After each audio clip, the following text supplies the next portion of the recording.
Fortnite battle pass. I just shit out my ass. Put it on my PC. Cause I need that Fortnite battle pass. Hello, Internet. This is Hyro on my way to school, bringing you a video about the shadow functions of an ESTJ. Okay, I love ESTJs. They're not my absolute favorite type, but I do get along very well with them. That's because I'm really compatible with them. T dominant improves my TI quite a bit, so it's pretty nice. But I'm here to bring you a video about their shadow functions. So let's just jump right into it. They have an ISTP shadow, so it means they have TI nemesis,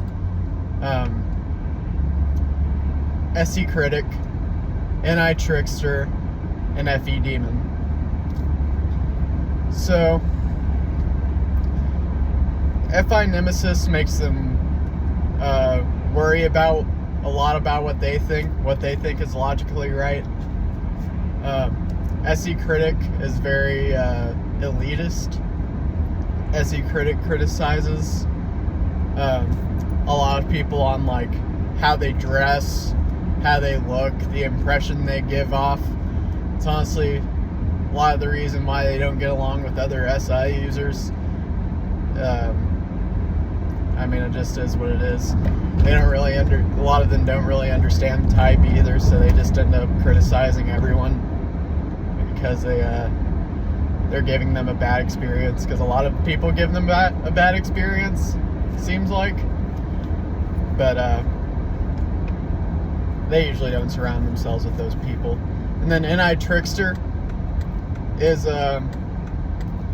very unaware about what it wants, very unaware about its future. Now, they can have more of an awareness of other people's future with any child, but they have like no awareness of what their own future is. They would rather latch on to someone who actually knows what they want instead of trying to figure out what they want their own selves. And then FE demon,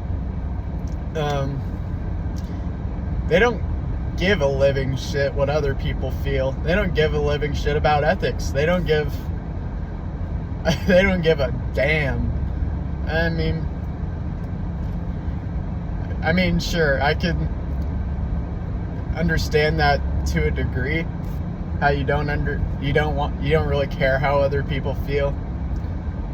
But it creates some issues, and I'll touch on that a little bit. So I want to talk about the cognitive axis that's happening there. So with the cognitive axis with TI nemesis and FE demon, like I said, they're worried about how they think, and they don't really care how other people feel. And when you sit there and think about it, I mean, it makes sense, because if you worry so much about how you think, why the fuck are you going to care how other people feel about that opinion? I mean, it's only logical. It's only logical that they won't care. But it can get to the point where if other people don't really care about their opinion, then they're going to get really up in your face about it. They're going to go FE demon mode and just start trying to make you feel bad, basically.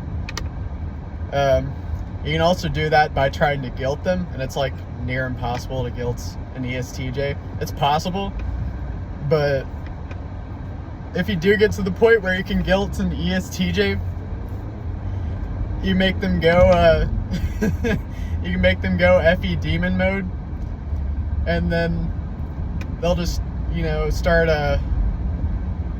they'll just start going ham on you, basically. And I imagine that's pretty funny to watch, but it's not a good day when that happens, especially if they're like the manager of your HR department or something, which a lot of them probably are. They're oftentimes put into a lot of positions like that. Put in management of HR, put in management of like government bodies, put into a lot of positions like that. You never want to do anything like that to your supervisor, because they probably end up writing you up and fucking you over later. But yeah, you don't really want to screw over TI Nemesis, because they're just going to end up fucking you over, because they're just going to end up fucking you over with FE Demon. And that's not a good day for anyone. I would not recommend that, unless they deserve it, obviously. If they deserve it, I'm going to be completely honest with you. If they deserve it, hit that FE Demon. And then they're going to be really insecure with TI Nemesis. And if you hit them in that TI Nemesis just right, they're going to self-implode. If you get them to go FE Demon mode, and then they're just like up in your face and not caring about how you feel, you can just say, well, why are you acting so stupid about this? And then that's the part where they either run away or they start a fight with you. So do that at your own risk. But if you have that ammunition there and you think they deserve it, by all means. I mean, I'm not condoning messing with the demon function, because that can get really dangerous, but I don't condone that at all. But we need to know our enemy, and if you have an ESTJ enemy, for example, that is a way of curbing that. So now let's look at the axis within SE Critic and NI Child. So, like I said, they're very elitist, and they are also elitist because of like FI inferior and T dominant. That's a different topic though. Their elitism can come from SE Critic. A lot of times it does. They end up criticizing everyone. Well, not everyone, just the people that give them a bad experience. I mean, I can understand that to a degree, but it's if you piss off SE Critic, it's also not a very good day for anyone in that position. And that usually happens if you're not giving off a very good impression. If you're just meeting them for the first time and you're not giving them a very good experience, they're going to end up criticizing you. And then NI Trickster, like I said, has no earthly idea what it wants. So then the question needs to be asked, what business do they have criticizing everyone on the impression that they're giving when they don't even know what impression they want them to give in the first place? They don't know.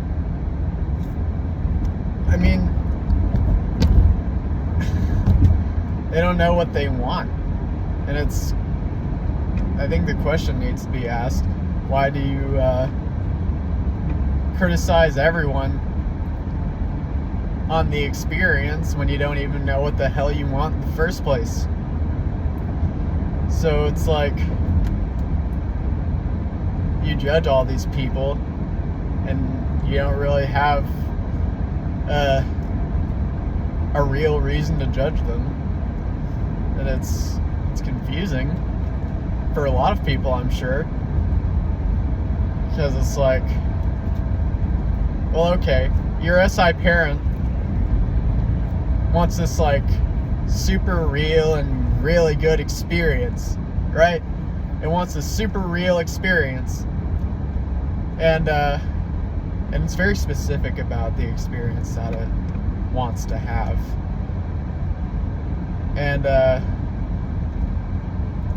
you try to make that experience seem desirable with any child, then you just end up criticizing them if they're not giving you the right experience when you don't even know what you want in the first place.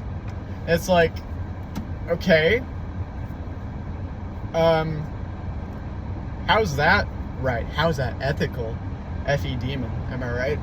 How's that ethical? Well, obviously they don't give a shit about ethics, but hypothetically speaking, it doesn't seem right.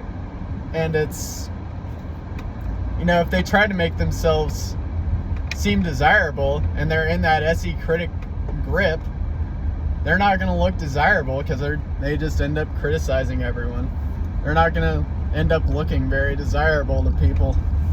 And that's like one of the things they actually want the most. They want to be desirable to like everyone. They want to give everyone what they want. But when they end up just criticizing everyone on that basis, they don't seem very desirable. And I mean, it's just a tough reality for them, trying to balance that out. It's I imagine it could get pretty confusing at times. But yeah, they have no they criticize other SI users on those bases. They usually criticize them on that. I mean, it just is what it is. The other thing I wanted to talk about that I kind of touched on a little bit in the introduction is cognitive looping in the shadow. Basically, the most common cognitive loop someone can have is between their dominant and their child function. And so I'm of firm belief that you can actually loop your pessimistic functions as well. I think you can loop your parent and your inferior function. And so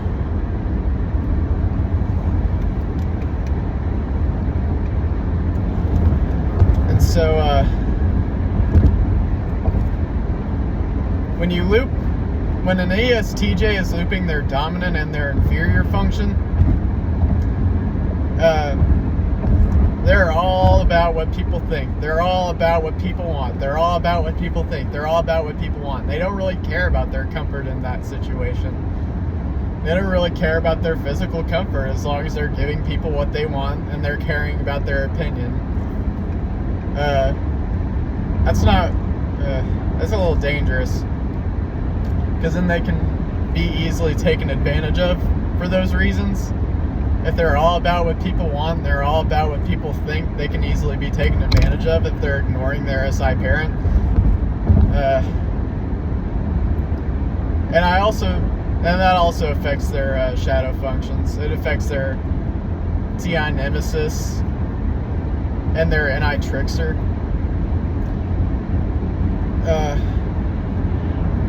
So when they're looping, it goes TE, I care about what these people think, and I want to give them what they want. Well, it ends up making them seem kind of stupid. It ends up making them look kind of stupid, and that they don't actually know what they want. And that's kind of what ends up happening as a result of cognitive looping. And then with the pessimistic functions, I mean, I think they can loop SI and FI, SI parent and FI inferior. So basically what that would look like is I really care about my comfort. I only care about my comfort. I only care about the experience I give. I only care about my own emotional comfort. And that's fine and all. Like, you can aspire to be like that. You can aspire to just be, that INFP subconscious and just care a lot about your experience and how you feel, but it ends up stomping on everyone else. It ends up stomping on people who actually, and that's kind of where the SE critic vice comes from. It's like you try to care about the experience that you get, the emotional comfort that you get, and you end up stomping on people who don't end up doing that for you. With SE critic and FE demon, it goes something like this. I care about the experience that I get. I care about the emotions that I get, and I don't care as much about the experience I'm giving you, and I sure as hell don't give a shit how you feel. And so that can get pretty dangerous at times for them if they're looping those pessimistic functions. It's not a good deal a lot of times. A lot of times that's rooted in immaturity. But it just is what it is. So that's kind of my overview of the ESTJ type and their shadow functions, how it affects them, how it affects other people. Thank you for watching. I'm at school now. Bye.